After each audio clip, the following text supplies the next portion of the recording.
Lots of common results on things that are pathological.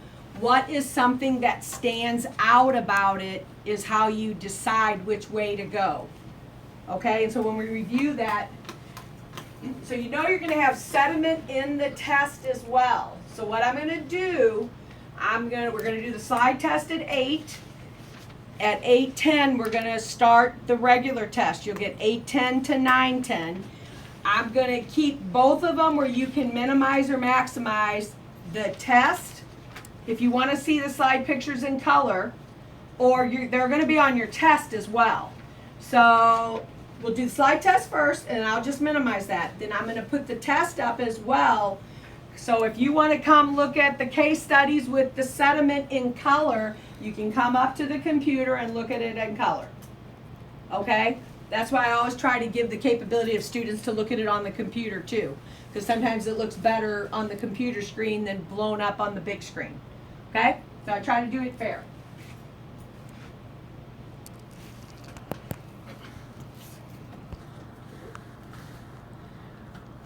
When you have your normal acid crystals and your normal alkaline crystals, you got to remember less than 7 is acid, greater than 7 is alkaline, and it's not showing. It's green. Okay, and then normally your pathological crystals are all acid as well. But when you're talking about your normal crystals, pH is a key piece. So remember that. Okay, we already shown the different squamous on this slide. And I don't know, how did we get that? No, anybody remember what you hit to get the full screen? Then your renal epi, eccentric nucleus, or if you had a cell that the bulk of it was the nucleus with a high NC ratio, that could be a renal as well. And what's the other type of transitional cell that you know? If it's not central nucleus with a lot of cytoplasm, what's the other type that we talked about in class? The caudate, that could be almost like an elongated tail, almost like a football shape. So remember, there's 2 types of transitionals and 2 types of renals. Your mucus, we did that slide. The hyaline cast, remember, everything is the basis of a hyaline cast, that it traps cells. Remember the protein that it traps? From the renal tubules? What is the cast made of? What protein? Nope. TAM Harsfall. Okay, remember, go through that PowerPoint on the microscopic. Don't just do the study guide. You need to look at those PowerPoints too. So that protein is in the renal tubules, and that's what makes the basis of a hyaline. Then the hyaline traps cells, then the cells deteriorate into granular, then they get broad and waxy, more rectangular and notched. Anytime you can see the free cells, it's helpful. And the red cell casts tend to take up like a reddish brown color. And then the white cell cast, these are pretty good because they show some free white cells that you could see. Now, cast are different from white cell clumps. Was it yours we saw a good white cell clump? Someone we had, and it was more like a ball of white cells. That's a clump. That is not a cast. The cast take the shape of the tubule. That's how and the hyaline traps them in the tubules. That's how they get the cylindrical shape. You're going to have white cell clumps. Sometimes you have white cells that look glittery when you do your fine focus. That is all due with infection. And remember what I said to do if you get a couple clumps, what are you going to do to your count when you tally them and report it? Move it up 1 level. Especially if it's 1 clump. On the renal epithelial cast, so I tried to go to Google. They tried to show, so this is on your blackboard. a white and a red, then a granular cast, then a white cell cast, then an epicast. The only thing I can tell you on an epicast, if you look at the individual cells, they look like they only have one nucleus. Your white cell cast are not going to be one nucleus. They're your neutrophils. So they're going to look granular throughout. The renal epicast looks like it has a single nucleus when you look at the cells. So that one's, the white and the renal are hard if you cannot see into that cast. So we would just report cellular cast present, unable to determine the type. Don't go guessing. It's better to say, yes, there was cellular cast there, but they're going to realize the whites and the renal epicast are really hard to tell. And we know reds deteriorate fast, so you might get more of a hemoglobin cast. So many times they take on that brownish red color. The granular, remember, if this one is more coarse, this one is more fine. For me, on your test, it's fine to just put granular cast. I'm okay with just saying granular. You can see how your clinicals want you to report it. The waxy and broad. What two diseases do you know are definitely going to have waxy and broad? That you have to know tomorrow.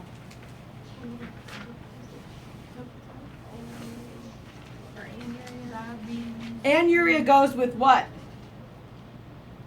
What disease would anuria? Renal failure. So that's definitely going to have waxy and broad cast. If they ever get any urine out of that person, they're going to have been sitting there forever. They're not voiding much. So who's going to have the lowest creatinine clearance or GFR? The chronic glomerulus. Chronic glomerulonephritis is the next one with waxy and broad. Who has the worst GFR of the two? Oh, is it nephrotic syndrome? No. That's the key findings for chronic glomerulonephritis and renal failure are the waxy and broad cast. Who has the worst GFR or creatinine clearance? Renal failure. If you're not going to have any output, you're not going to have any mils per minute if you're going towards anuria. So remember they said less than 25 GFR for renal failure. You're still going to have a bad GFR. What's the lower? Was 87 for female?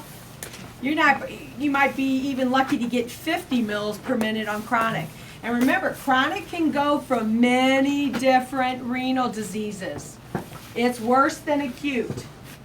Okay? So your waxy, and I don't care if you put waxy or broad. Most of the labs, they're one and the same.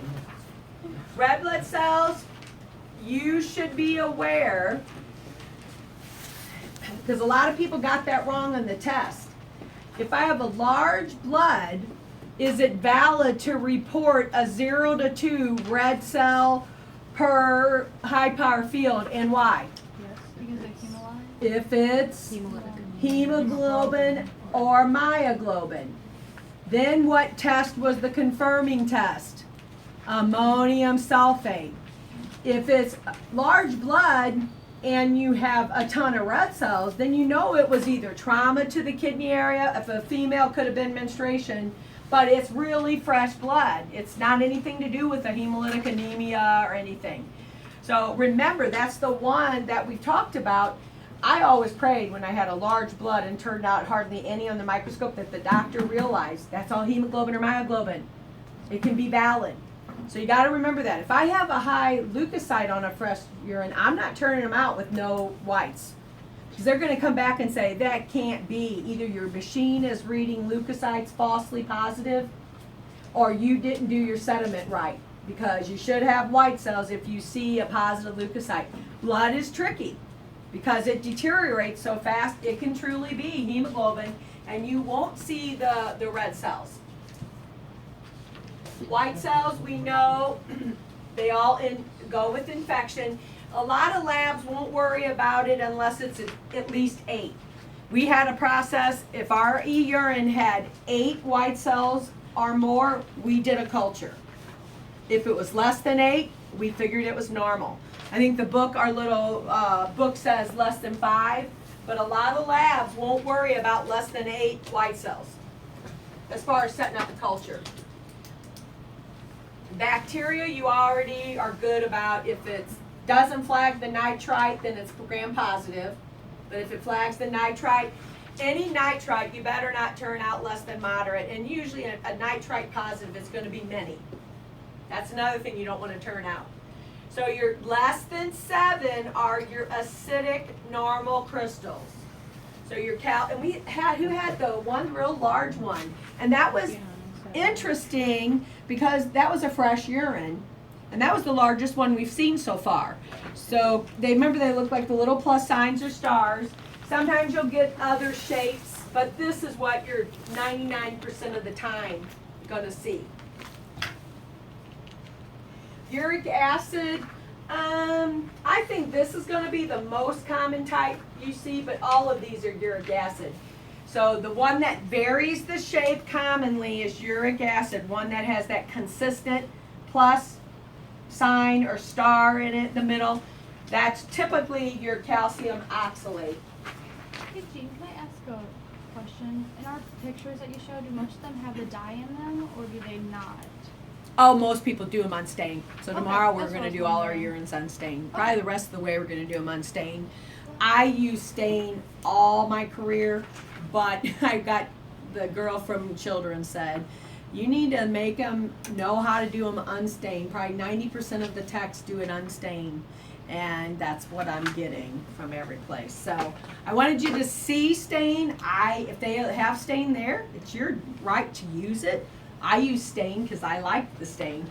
Stain makes things get, if you're using stain, you want to read them right away. Don't let it sit indefinitely in stain. But if you're going to use it, read them right away. I like stain personally, but probably 90% of the techs don't use stain. And you got to know how to do them unstained as well. Amorphous sediment, we've had some good urines, it seems like, that has had amorphous. Remember, it's your right to say recollect. If you see on the dipstick there's blood and white cells nitrite and you can't tell that, then you say, hey, I cannot see the sediment that's valid because of all the amorphous. I need it recollected. If they can't, the patient can't void, then they can cath them to get a specimen. And then your alkaline. Envelope shaped is probably your most common. When you see the coffin lid, so envelope shape is the flat side. If you see the coffin lid, you're usually looking at it from a side view. But remember, the pH has to be alkaline. Okay? Don't go calling it triple phosphate if your pH is 6. Then the dumbbell shaped, they're little calcium carbonates. They look like little dumbbells. Once again, your pH has to be above 7. So the pH is a big clue when you're looking at normal crystals. And then your little aliens, the ammonium, the thorny apple, they call them. So you have coffin lids that are triple phosphates. You have hexagon shapes that are cysteine. You have dumbbell shapes that are calcium carbonate. You have the thorny apple if it's ammonium biurate. Some people know them as much by the shape as anything. I thought the student was good last year on the leucine that said like a tree trunk. When you slice through it, it looks like a tree trunk. I always thought the cinnamon roll or the snail. Tyrosine is just a whole bunch of needle-like. So sometimes the shape some people recognize as much as the name, what they're known for. But those are all normal. The pathological, remember cysteine, and one of the amino acidureas we talked about today was cystinuria. So they could have the cysteine spilling in their urine and forming kidney stones or renal calculi. That's pathological. And tyrosine is the needle-like one. And what's the other one? Then what disease do they go with? What could you see them on a case study? Hepatitis. So you'd see high bilirubin, high urobilinogen, because remember on a liver problem, those can both be elevated. Then you'd see leucine, tyrosine, sometimes even cholesterol crystals, but leucine, tyrosine, and then you already had told me in class before some of the liver enzymes that could be elevated. And what else you're going to see with the urine color? gonna be dark yellow, probably amber, if it's a fresh urine that has problems. So tyrosine and leucine go hand in hand with liver, like hepatitis. That's key findings for hepatitis. Leucine, remember, so the tree trunk I think is pretty good, especially on this one, but they have a unique shape as well. I would not call any of the pathological crystals unless I have something going on a chemistry panel and the urine dipstick. So don't go calling it a pathological crystal if you have nothing to back it up elsewhere. If I'm going to call leucine and tyrosine, I better see that they have some elevated liver enzymes on their chemistry panel and have flagged at least bilirubin, if not both bilirubin and urobilinogen. Remember, don't want to turn out anything that's incorrect if you're not connecting the dots between all the departments. So the more you know, the more knowledgeable you are, the better results you turn out.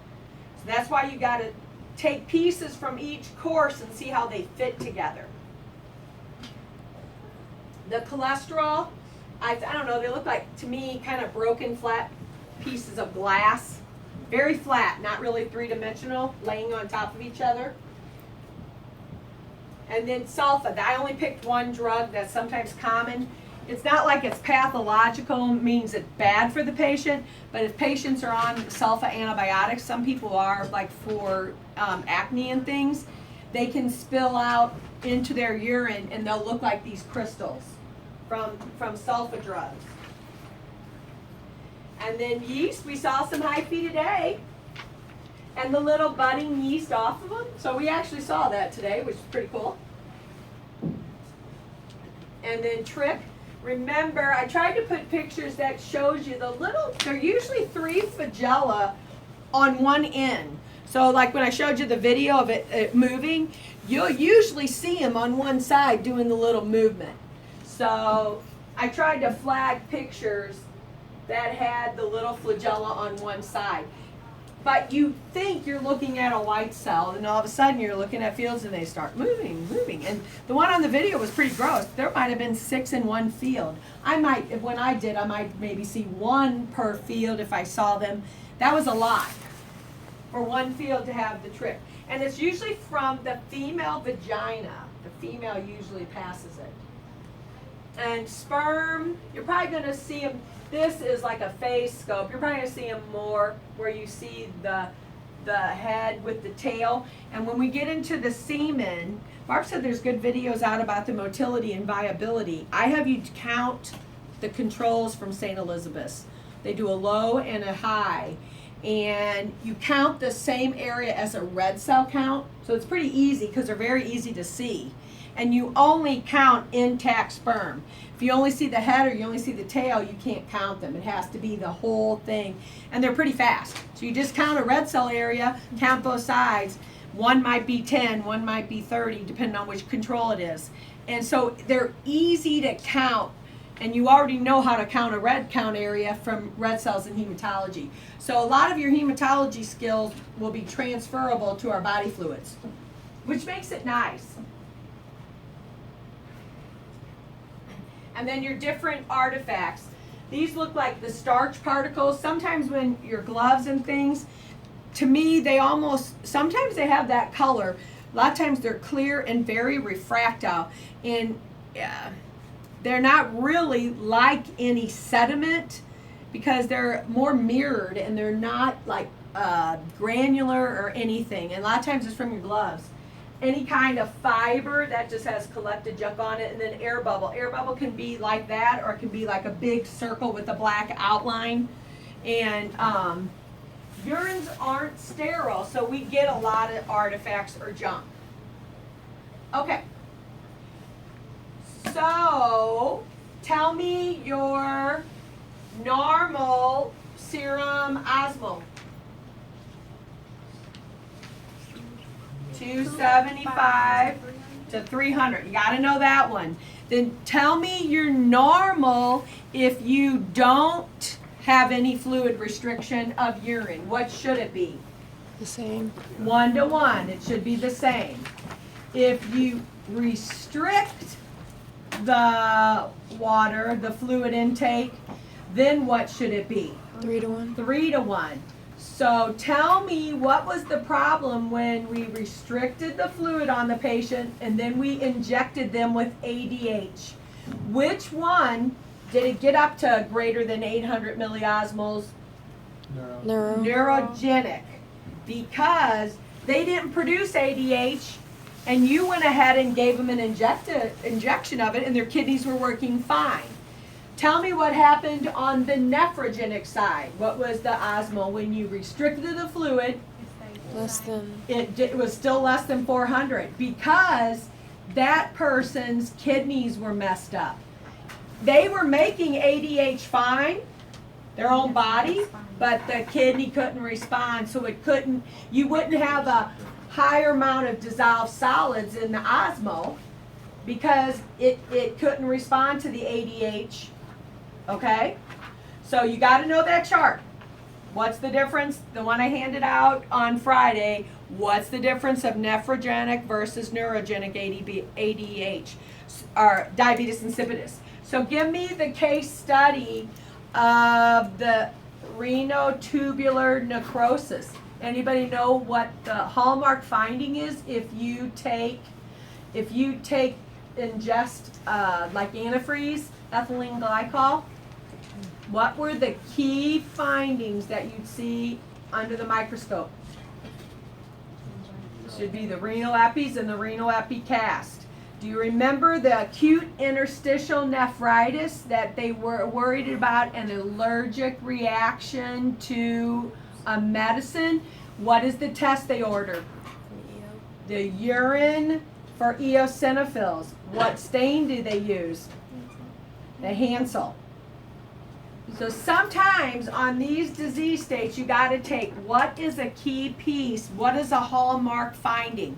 Tell me what's the hallmark finding on acute glomerulonephritis. Remember the scenario I said that sometimes the patient develops, but it isn't as bad as chronic and they can recover? Red blood cells are going to possibly be there.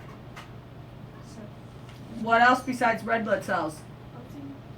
Protein. Anytime there's cells or bacteria or cast, there's going to be protein. What is a key finding under the microscope for acute glomerulonephritis? Red blood cell cast. What does it typically follow? Anybody know a common disease it follows? Yep. And the strep, the immune complexes damage the glomerulus. But once you get those cleared, usually your kidney function goes back to normal. Give me the difference of cystitis, a bladder infection, to pyelonephritis, a kidney infection. Bladder So what's a key finding in a bladder infection? I have a cystitis. What are you going to see under the You're microscope? gonna see a lot of bacteria. Bacteria and white cells. What might you see on the dipstick? pH could increase. Nitrite could be positive if it's caused by E. coli, but if it's caused by something like staph or enterococcus, nitrite would be negative. But the key thing, it's just white cells and just bacteria. What happens when it moves on up to the kidney because you never got it taken care of and it kept ascending into the kidney? What becomes the hallmark finding? White blood cell cast. That is the big difference. They both have bacteria, they both have white cells, but in the pyelonephritis, they have white cell cast. They don't have it in a cystitis. Okay? And then tell me about diabetes mellitus. And diabetes insipidus, you gonna see anything under the microscope? Nope. Insipidus, you're gonna know polyuria. They probably had to do a 24-hour urine, and they notice it's not just 1,500 mils. It's more than that. And they both have polyuria. In mellitus, they're trying to balance out all that sugar that's being spilled out in the urine, so it takes a lot of water out. But what would be the difference then on the specific gravity of mellitus versus insipidus? High. And under 10 or 10 or under will be the insipidus. But what differentiates on the dipstick mellitus? ketones and glucose. But only reason I said you probably could have something on a diabetic mellitus is if they had bacteria that flourished and kept growing because of the glucose in the urine. Okay, so study your hallmark findings. You know you're going to have 2 creatinine clearances. You got to know your normals, and you got to just say increased, decreased, or normal. But what you worry about on a GFR, the creatinine clearance, is if it's below normal, because then you're not filtering anything and you have waste products build up in your bloodstream. Okay? So do you have the answers to the case study, practice case studies online? On the Blackboard? Those I don't think, whatever, I think I just put was in the book. I don't think I copied anything else. I could look on them, but, let me go over, so this is how we're gonna run it. You're gonna run it, but that's the hallmark key things that I printed out are the key things you need to study in your PowerPoint and what we went over in your study guide. For the case studies, look at the hallmark findings on what I gave you as a handout, and look at your study guide key. It's up on Blackboard, and then look at your PowerPoint, okay? Because we highlighted the key things on those. That's what you want to focus on. So we're going to start at 8. Anybody not here at 8, you're just going to miss whatever slides we've already done. At 8:10, we're starting the regular test, and I'll give you till 9:10. And the only PowerPoint we're going to do tomorrow is the intro to body fluid one. It's all about using the formula and how, so there'll be calculations. So test 4 probably won't be a big test, but you got to understand the formula